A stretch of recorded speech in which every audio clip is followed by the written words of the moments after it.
Good Luck Charlie is a Disney show that ran from 2010 to 2014, and it follows the Duncan family as they adjust to life after the birth of their family's fourth child, Charlie Duncan, with the show's title coming from a series of video diaries that Charlie's older sister, Teddy Duncan, leaves for her. Now, with the show consisting of nearly 100 episodes, it's hard to decide which episode is the best episode of the entire series. Could it be one of the special length episodes? Could it be the series premiere or finale? Or could it be a completely random episode from the second season? In my opinion, the best episode of Good Luck Charlie is none other than Season 2, Episode 24, Alley Oops. Like pretty much every other episode of the show, this episode begins at the breakfast table. Bob Duncan, the father of the family, reveals that it's that time of the year to bowl with the Goguen family. But everyone is bummed out because the Duncan family loses every year. Then Amy Duncan, the mother of the family, attempts to make everyone feel better by bragging about herself. I was the star of the Southwest Denver Community College women's bowling team. Now Teddy, the main character, decides to opt out of the bowling event this year and everyone celebrates, insinuating that Teddy is the reason that the family has always lost. Then Teddy walks back in and sees how shady her family is. The theme song happens, then we see Teddy at her best friend Ivy's house. The two are practicing the national anthem when Ivy's mother, Mary Lou Wentz, drops her feather duster and starts out-singing Teddy. Was so proudly we hailed at the twilight's last gleaming, whose broad stripes and bright stars. Mary Lou apologizes and says that she just really loves that song. Then the girls tell her that they're working on it because they're entering a contest where the winner gets a car and gets to sing the national anthem at a Denver Nuggets game. Then Teddy persuades Mary Lou to enter the contest as well. Then Mary Lou states she's always wanted to be a professional singer, but her husband and Ivy got in the way. Oh, I got married and then we had Ivy. Oh, so you blaming me? I killed your dreams? Of course not, sweetie. It was you and your father. You know, if we both entered, we'd have 2 chances to win. I would love to enter the contest, Teddy, but I don't need another car. Exactly. If I win, I get the car. If you win, I get the car. I can use a car. Stay out of this. In the next scene, Teddy is back at home and finds her mom using a social media platform called Buddy Page. Then Amy finds PJ's account and tries to friend him, but he rejects her. Then Teddy comes back to Ivy's house and both her and Mary Lou are really excited because Mary Lou won the contest and Teddy won the car. But Ivy warns Teddy that with Mary Lou Wentz, something always goes wrong, and the family calls it the blip. With Mary Lou Wentz, there's always a blip. I've got it. I'll wear an American flag dress and a red, white, and blue hat with sparklers on top. Is that the blip? Nah, that's just crazy. Then we see Bob Duncan and Mike Goguen placing a bet on their bowling competition, with the winner getting $50. Meanwhile, Gabe Duncan is obsessed with getting a mystery box from one of those claw machine thingies in the arcade. Then PJ tells Amy why he doesn't want to be friends with her on Buddy Page, stating that he loves her, but Buddy Page is just for friends and crushes, and it's kinda lame to have your mom be your friend on the platform. Hey, Charlie. If you were on Buddy Page, you'd be my buddy, wouldn't you? No, Mama.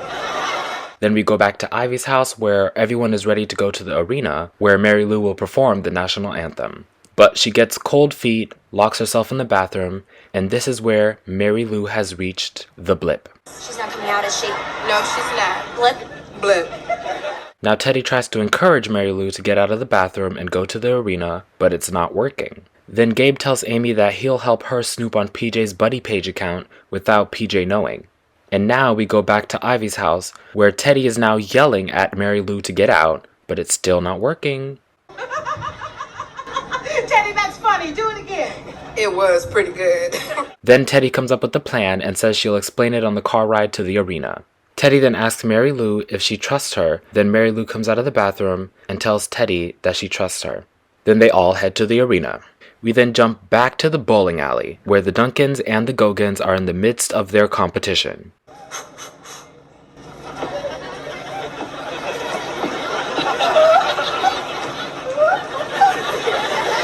She has to do this every time? Don't talk or she will start over. Amy gets a strike, then it's Gabe's turn, but Bob finds him preoccupied with the claw machine.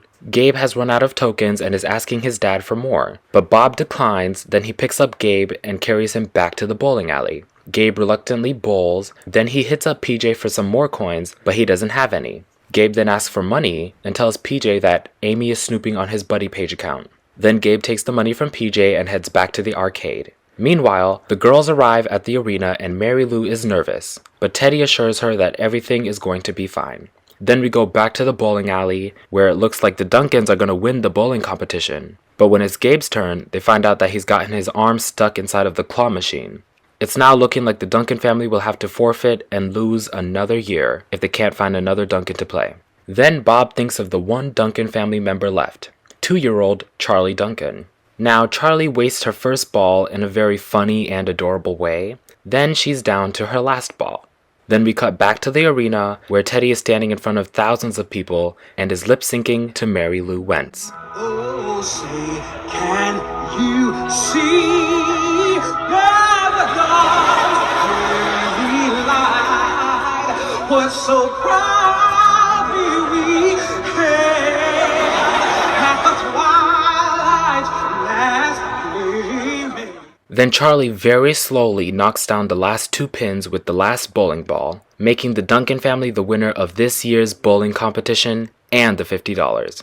Then PJ posts on his buddy page that he's throwing a surprise party for Amy at the house. Then Amy dresses up all nice and gets back home, but in every room she enters, she tries to act surprised, only to find out that there's no surprise party and it was just PJ getting back at his mother for snooping on his buddy page account.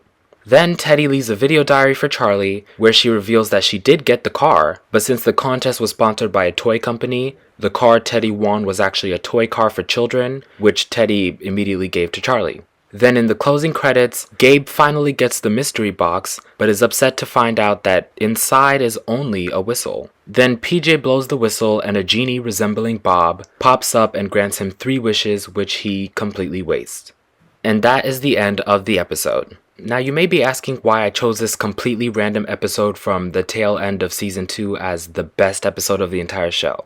First of all, any episode with any member of the Wentz family, specifically Mary Lou Wentz, is always hilarious to me. Mary Lou might be my favorite character in the entire show, and I love how she got her own side plot in this episode. I also think everyone was more likable in this episode than in most other episodes of the show. I mean, Amy was over the top as usual, but this time it wasn't detrimental to herself and to the people around her. PJ, who's usually portrayed as an idiot, was actually pretty smart in this episode, and I love seeing that for him.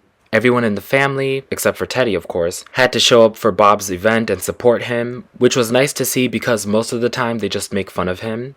I mean, everyone makes fun of everyone on the show, but I feel like Bob gets made fun of the most. Gabe was his usual sneaky self, but this time he didn't bring any harm to anyone but himself. It's kind of like he got what he deserved. Teddy was placed in an embarrassing situation, and I feel like that's when we get some of her funniest and most standout moments from the entire show. And Charlie was adorable as always. And for those reasons, Alley Oops is what I think is the best episode of Good Luck Charlie. Now, you might have a different opinion, and I'd love to hear what it is in the comments down below. Anyways, that's it for today, and thanks for watching. Can the